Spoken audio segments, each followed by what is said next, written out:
शिकार करेला रंगदारी तो करे जा रंगदारी करेला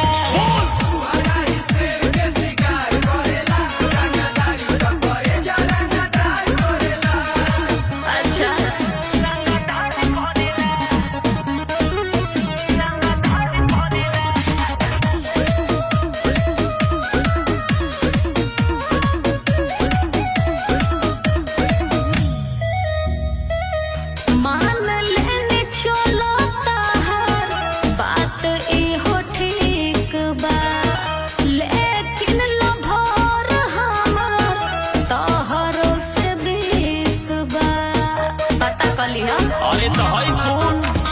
दिल के है नरम गरम है दिमाग के काहे खातिर छेड़ा